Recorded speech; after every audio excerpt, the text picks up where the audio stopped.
Eu tenho uma palavra para compartilhar com você. Eu estava... É interessante que Deus tem me dado e me abençoado muito através da minha vida devocional, da minha leitura sistemática da Bíblia. Mas hoje foi diferente. Hoje eu estava também no meu momento devocional, ouvindo, e eu sempre, minha vida devocional é regada de louvor, de adoração, ouvindo uma música, e através de uma música, Deus falou ao meu coração muito forte. Né? Uma música do Leonardo Gonçalves, que ele chama Acredito, uma música que falava sobre fé. E eu acordei, isso foi logo no início da manhã, né? Eu estava ainda na cama, fazendo a minha devocional, e essa palavra veio ao meu coração. Acredito, eu creio. E eu fiquei com aquele negócio, e depois de terminar a devocional, eu perguntei, Deus, mas o que é que o Senhor quer que eu ministre? E eu fechei os olhos, o Senhor trouxe ao meu coração. Né? Fé para agir. Fé para agir. Eu vi que o pastor Hélio pregou aqui há algumas semanas sobre fé. E eu não assisti a pregação. Você sabe que quando você quer, você pode ir lá no nosso canal no YouTube e nos assistir. Tem muita gente, a família da Catedral vai além do povo que está aqui, né? Um povo querido que eu não conheço pessoalmente, mas que eu desejo a bênção de Deus sobre a sua vida. Né? Tem pregações aqui que já alcançaram, a pregação da irmã Edmeia já alcançou quase 500 mil de pessoas, né?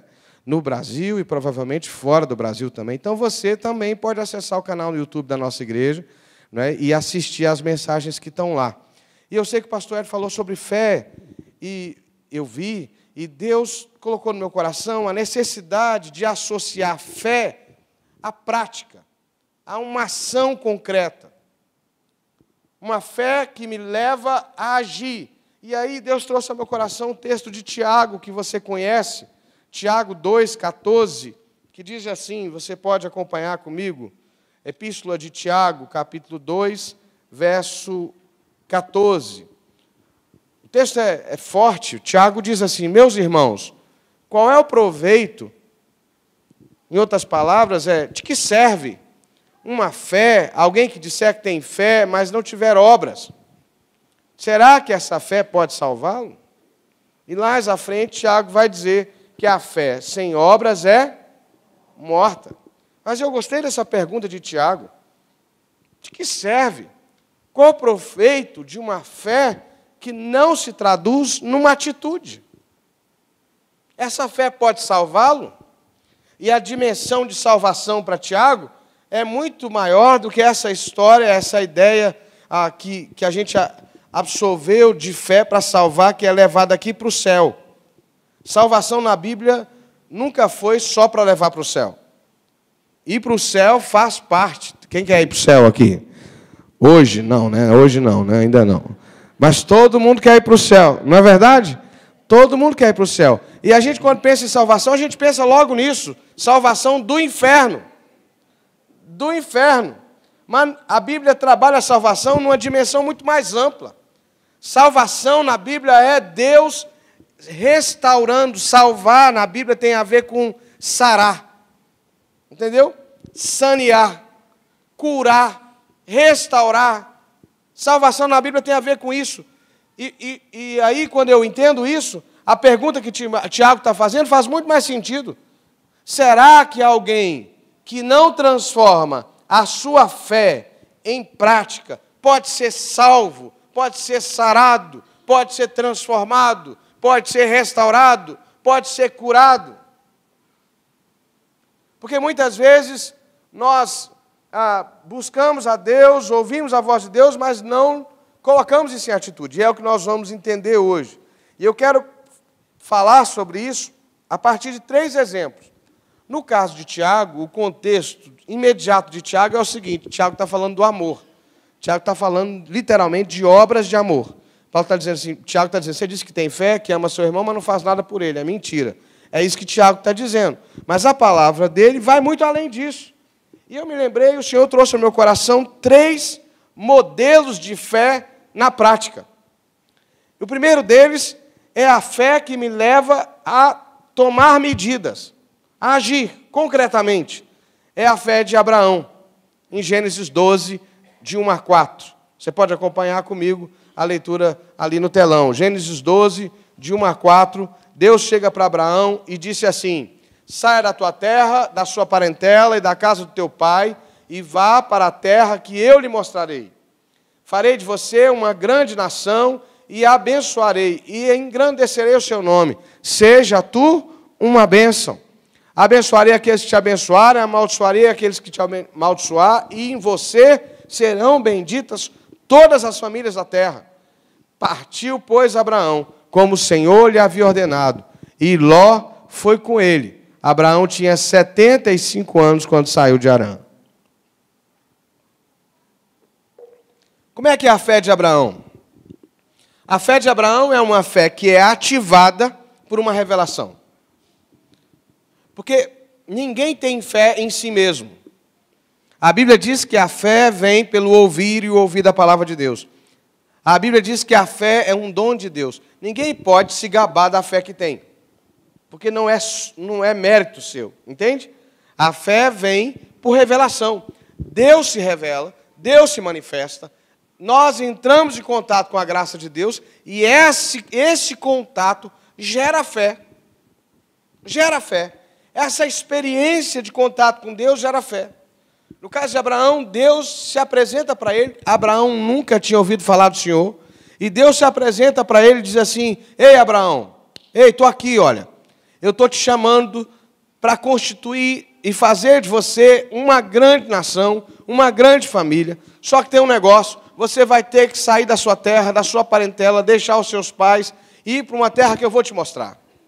A gente está acostumado com esse texto, e eu preguei muitas vezes esse texto aqui, nos primeiros anos que eu cheguei aqui, e a gente acha que tem a ver com mudar de endereço. Mas para Abraão era muito mais que isso, era deixar a terra, era deixar a cultura, era deixar a religião. Era deixar a religião. Abraão servia numa cultura de muitos deuses, e agora, na conta dele, era deixar um monte de Deus para ficar com um Deus só. Na cabeça de quem não conhecia Deus, não fazia muito sentido. Olha, se eu tenho 10 deuses, por que eu vou deixar 10 para ficar com um? É uma conta que não fecha para quem não conhece a Deus, mas era assim que se via naquela época. Tanto é, só para os irmãos terem uma noção, quando os cristãos vão para o mundo greco-romano, muito tempo depois, que era uma cultura politeísta, os cristãos eram chamados de ateus, porque eles criam num Deus só. E na cultura grega, todo mundo cria num monte de Deus, e diz assim: não, você só crê em um, vocês não acreditam em Deus. Porque você tem um tanto de Deus aqui que vocês são incrédulos. Para você ver, nessa cultura politeísta, Abraão tem que fazer uma ruptura. Ele tem que sair desse contexto. Então, Abraão se abre para duas coisas. Para uma promessa e para um desafio. E o que a Bíblia diz que Abraão fez? O que a Bíblia diz que Abraão fez, irmãos? Hein? Ele partiu, ele foi. Abraão abraçou a promessa e o desafio. Quem já sentiu Deus falar ao seu coração aqui durante um culto, durante a leitura da Bíblia? Você sentiu que seu coração mexeu de uma forma diferente e você falou assim: foi Deus que falou comigo? Quantos já sentiram isso aqui alguma vez? Irmãos, Deus está falando o tempo inteiro. Só que a palavra de Deus é sempre uma palavra que anuncia uma promessa, um lugar a mais para a nossa vida. Mas esse lugar a mais que Deus propõe para nós, ao mesmo tempo propõe um desafio. Porque Deus não divide a glória dele com ninguém. Toda vez que você for exposto a uma promessa, você vai também ser exposto a um desafio. E por que você acha que tem um monte de gente que já ouviu Deus falar, já ouviu revelação, já recebeu recado, já recebeu de tudo e não sai do lugar? Porque toda revelação, ela me impõe um desafio, ela me coloca numa rota de colisão comigo mesmo, com os meus pecados, com a minha história, com amarras que eu tenho que deixar, com ligaduras que eu tenho que deixar, sabe? A promessa de Deus, ela diz, Deus fala para Abraão: sai da tua terra, sai da tua parentela e vai para uma terra que eu vou te mostrar. A gente vê que Abraão não está pronto, né? O moço, aos 75 anos, Sara parava quarteirão. E Abraão, no início da vida dele, parece que era um moço, no início da caminhada dele com Deus, que só conseguia pensar nele mesmo.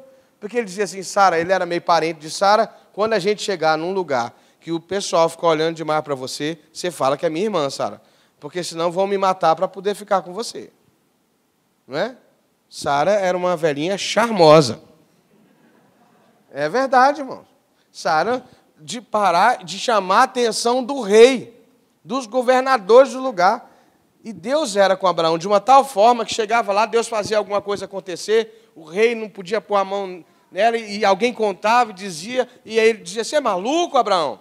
Por que você não me falou que era tua esposa? E ele dizia, eu temia pela minha vida. Eu fico imaginando as mulheres aqui no lugar de Sara. Algumas aqui estavam ali com vontade de matar Abraão, não é verdade? É o pai da fé.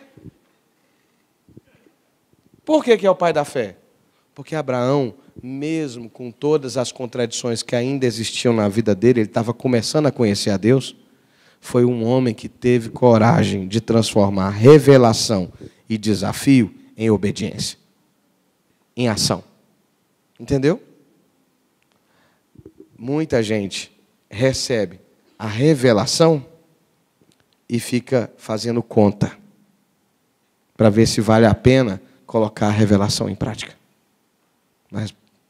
Mas pastor, tem certeza? Não tem um jeito mais fácil, não. Eu vou ter mesmo que conversar com fulano de tal. Eu vou ter mesmo que parar com isso, pastor. Eu ganhei tanto dinheiro fazendo desse jeito, então quer dizer que desse jeito não dá mais, tem que pagar o imposto. É isso mesmo, pastor. Não serve para nada, pastor. O pessoal fica roubando lá. Não é? Pastor, uma mentirinha de leve. Ajuda, na minha profissão não tem jeito. Sabe? Você quer viver a promessa? Aceita o desafio. Transforma em obediência. Em obediência. Transforma em obediência. Quem roubava não rouba mais. Quem mentia não mente mais. Quem adulterava não adultera mais. Quem é desafiado a se mover na direção de Deus, se move.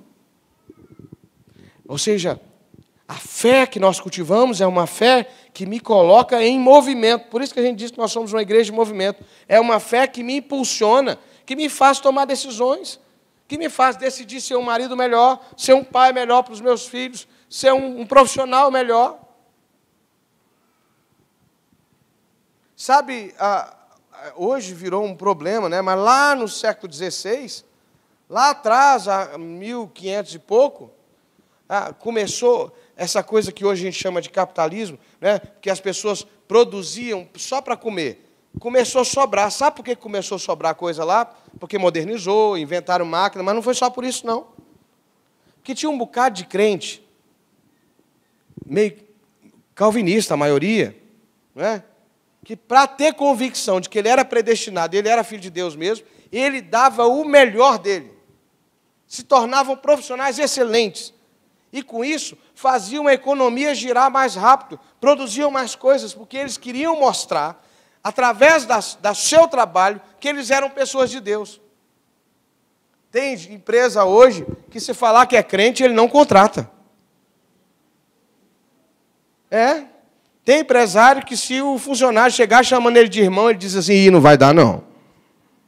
Porque já começa, já me falaram assim, já houve empresário que disse assim, pastor, começa chamando de irmão, daqui a pouco não quer respeitar o horário, falta de qualquer jeito, porque é irmão, né? Pode, e vai, não sei o quê. Entende? Quer dizer, e eu sei que isso não é a regra, né, irmãos? Graças a Deus, você fala com o teu irmão assim, eu sei que você é uma bênção, fala para ele. Eu sei que você é uma bênção, tenho certeza. Não é? Mas é isso. Quer dizer, eu preciso desenvolver uma fé que me leva a uma prática diferente. Eu não posso estar aqui levantando a mão, dando glória a Deus, e na hora de viver o desafio de manifestar a glória de Deus lá fora, eu nego fogo. Literalmente, não tem fogo na minha vida, não tem presença de Deus na minha vida, ela só dura enquanto eu estou no culto. Quer dizer, a fé tem que me levar a uma ação transformadora, a uma ação de mudança, a passos concretos de mudança. Eu já vivi muitas experiências aqui no pastoreio, que alguém chega e Deus toca no coração, a pessoa me procura e diz assim, pastor, eu tenho um problema assim, assim na minha casa. E eu não dou receita mágica para ela, eu digo que a palavra de Deus diz aquele respeito. A pessoa olha para mim com uma cara de susto, para dizer assim, o senhor tem certeza? Eu digo, olha, é a palavra. E aí ela vai lá e coloca a palavra de Deus em prática, e daqui a pouco vem com um sorriso assim, de canto a canto, de orelha a orelha, dizendo assim, pastor, não é que deu certo? É claro, porque é a palavra. Às vezes tem casos e casos. Tem casos que demora mais um cadinho. Tem casos que você tem que... Aí vai para o segundo tipo de fé que a gente tem que exercitar, que é a fé de Jeremias e João Batista. Quem lembra de Lamentações de Jeremias, capítulo 3? O que a Lamentações de Jeremias, capítulo 3 diz? As misericórdias do Senhor são a causa de não sermos consumidos, porque as suas misericórdias não têm fim. Elas se renovam a cada manhã. Sabe em que contexto que Jeremias está falando isso? Você sabe que é o profeta Jeremias que está escrevendo isso. Jeremias foi o homem que alertou o povo de Deus durante toda uma vida, dizendo, mudem, transformem a palavra de Deus em prática, respeitem os preceitos do Senhor, porque senão vocês vão acabar mal, vocês vão acabar exilados. O texto que nós lemos no início do culto de Daniel é pós-Jeremias. É um texto quase contemporâneo de Jeremias. O povo é levado, exilado, porque desobedeceu. E sabe o que acontece? O rei do Egito, quando vê a Babilônia levando, manda uma carta para Jeremias, dizendo assim, Jeremias, se você quiser, tem lugar para você aqui no palácio. Você é homem de Deus, a gente vai cuidar de você. Elias olha aquele negócio, convite do Egito. Toma cuidado quando o Egito resolver te convidar e te oferecer banquetes. Né? Jeremias olha para aquele negócio e diz assim, não vou não, vou ficar aqui. O povo desobedeceu, está tudo quebrado, mas agora é minha hora de ajudar esse povo a se reerguer e se levantar. E Jeremias, irmãos, experimenta e vive com o povo tudo o que ele disse que ia acontecer. Mas agora já foi, ele não está dizendo assim, eu te disse, ele não fica falando isso. Jeremias agora, no meio do sofrimento, da angústia, vendo a miséria na porta da casa dele, ele diz assim, a misericórdia do Senhor são as causas de não sermos consumidos. Porque elas não têm fim. Elas se renovam a cada manhã. Qual o tipo de fé que Jeremias mostra para mim, meu irmão? Eu poderia falar de João Batista também, mas vamos ficar só com Jeremias. É a fé que persevera. É de novo uma fé na prática, mas agora é uma prática diferente. A fé de Abraão é uma fé que me move diante de um desafio, que me leva a um lugar da promessa. Se a gente quiser assim mal comparar, é uma fé meio empreendedora, a fé de Abraão, entendeu? É uma fé que faz rupturas, que larga contextos e que vai para o desconhecido, vai para um lugar novo, vai para um ambiente novo. A fé de Jeremias é uma fé diferente. A fé de Jeremias é a mesma fé, mas que se demonstra de uma forma diferente. É uma fé que persevera na palavra e na presença de Deus, mesmo quando a realidade se torna muito desafiadora. Você já teve que exercitar esse tipo de fé? Quem já teve que permanecer no dia mal? Já teve? Que você olha e diz assim, meu Deus, o senhor está ouvindo? E Deus diz, estou, meu filho, estou com você. Mas por que a luta não passa, Senhor? E Deus diz assim, é para você permanecer. Só fica na minha presença, meu filho. Fica firme. Já ouviu isso do Senhor? Quem já ouviu isso do Senhor? Tem hora que é assim. Tem hora que o milagre... Eu já vi Deus fazer muitos milagres de mudar a situação. Mas eu já vi Deus fazer milagre também, dando a gente estrutura e musculatura para resistir à situação. Eu já vi Deus fazer isso. E depois que passa, a gente olha para trás e diz assim, meu Deus, como é que eu suportei? Como é que eu passei por tudo isso? Como é que foi? Você olha e você diz assim, mas aí você vê a sua última versão depois que passa. Na hora não adianta ninguém dizer para você, você vai ficar mais forte. Diz assim, não quero ficar mais forte nada. Eu quero me livrar dessa situação. Mas depois que passa, você olha e você diz assim, meu Deus, como eu aprendi nessa situação. O Senhor foi comigo. Tem um texto que eu já preguei aqui sobre ele, que me marca demais, que é quando Jeremias, a cidade de Jerusalém já está cercada pelo rei da Pérsia, da Babilônia, já está cercada. Já fez o cerco para dominar a cidade. E Deus fala para Jeremias assim: compra um campo, Jeremias. Compra um campo. É mais ou menos, com todo respeito a quem tem propriedade lá, né? É você mostrar a você que tem uma propriedade ali na Coronel Veiga, né? E aí está tudo inundado e você leva um cliente para poder mostrar a sua propriedade que você quer vender. Vai vender? Hein? Vai ficar difícil, não vai? Só se a pessoa tiver essa última chuva, até gente surfando na rua teve, né? Na verdade, a gente ri, né? Mas tem muita gente que passou desafio, de dificuldade mesmo, né? Mas é só para você entender o contexto. Não é hora de comprar nada. A terra vai ser invadida. A terra vai ser destruída. E quando o rei de fora chega para destruir, ele não quer saber de quem é. Ele toma posse de tudo.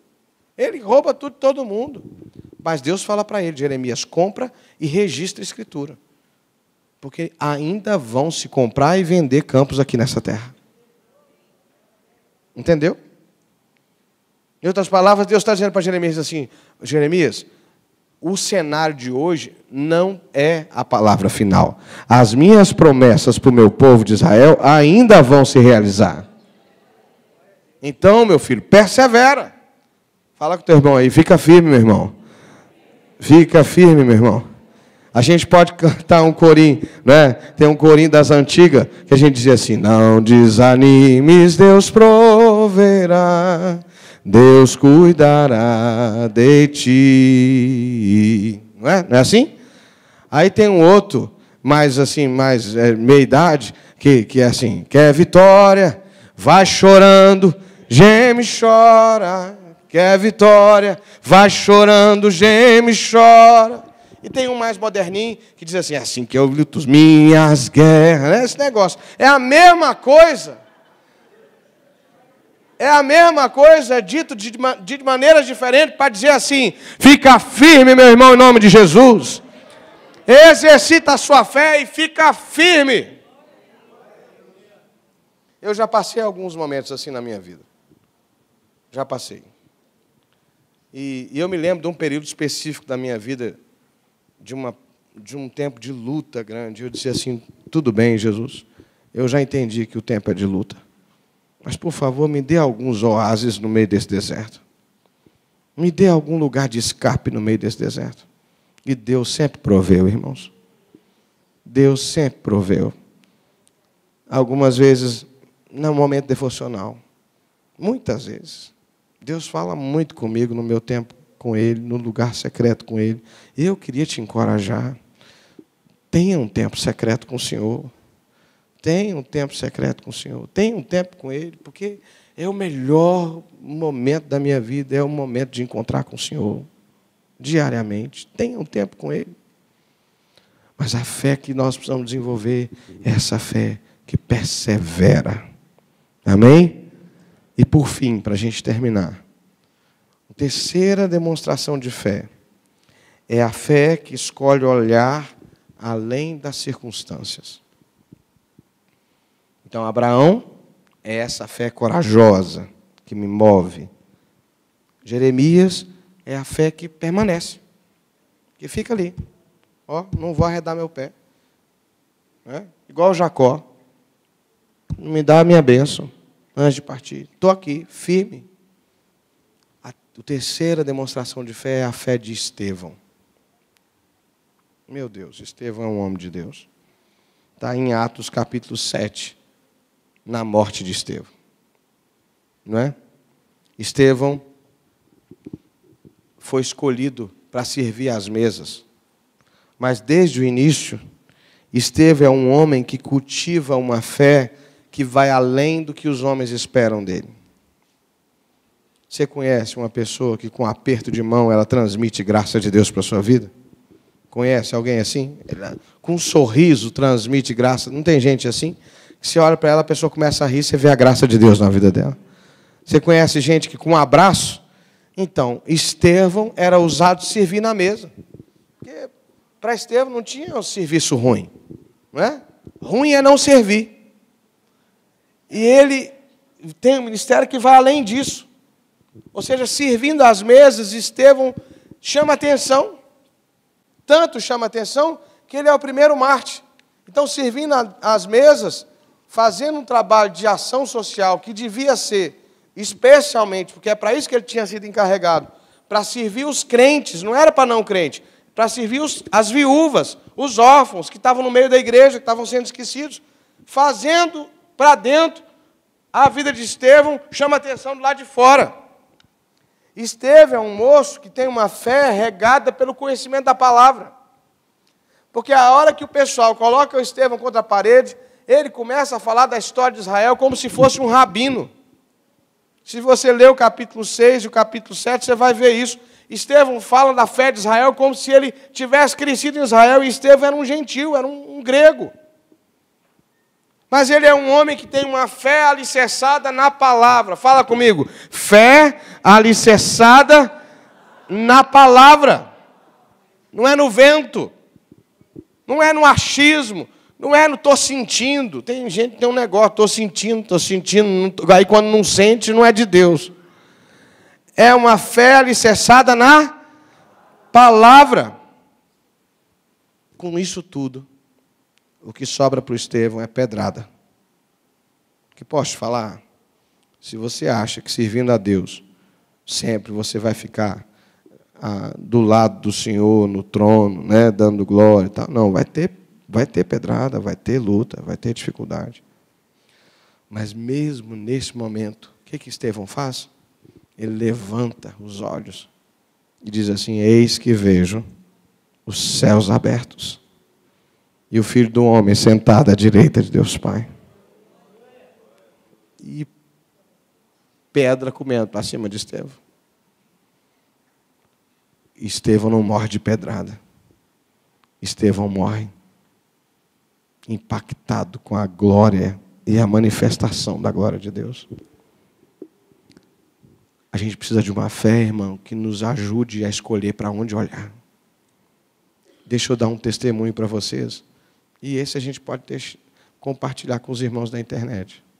Né? Viu, irmãos? Nem sempre eu compartilho com vocês tudo. Tem algumas coisas que só cabe aqui. Aí você tem que vir aqui assistir. Não é? Mas outro dia eu estava batendo um papo com o bispo Paulo e eu já contei isso aqui. Eu contei isso em algum lugar. E a gente falando sobre um problema, sobre uma situação. E eu sou de uma escola, de uma formação. Eu estou tentando mudar. Deus vem mudando isso na minha vida. Mas eu fui treinado para ver o pior cenário e me preparar para ele. Eu fui formado numa escola assim. Eu imaginava o pior cenário e me preparava. E eu dizia assim, que se não chegar, eu estou no lucro. Né? Deus tem me levado a viver de uma outra forma agora. Deus tem me levado a viver por revelação. É muito melhor, irmãos. Deus me livre. Né? Você ficar imaginando o pior e ficar preparando para o pior é um peso que você não tem noção. É muito melhor viver por revelação. Mas eu perguntei para o bispo Paulo assim, falei, bispo, e se nada disso der certo? Sabe o que ele respondeu para mim? Ele falou assim para mim, eu não consigo imaginar esse cenário onde nada dá certo. E eu tive que ficar quieto, né? Ele disse para mim, eu não consigo imaginar esse cenário.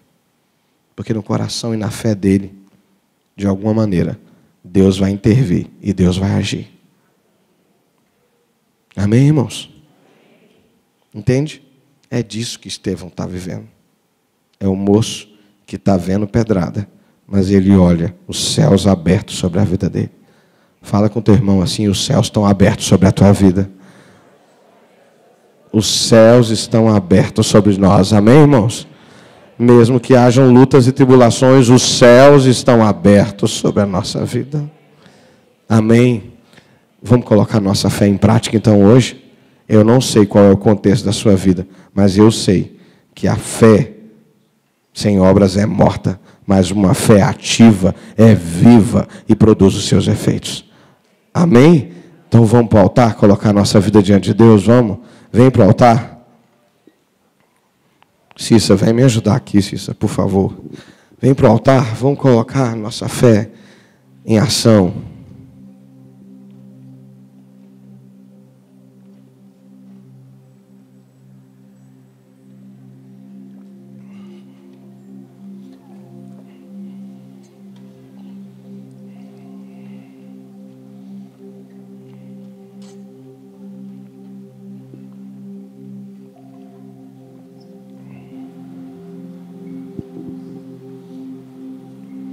A Cissa vai nos ajudar orando por nós.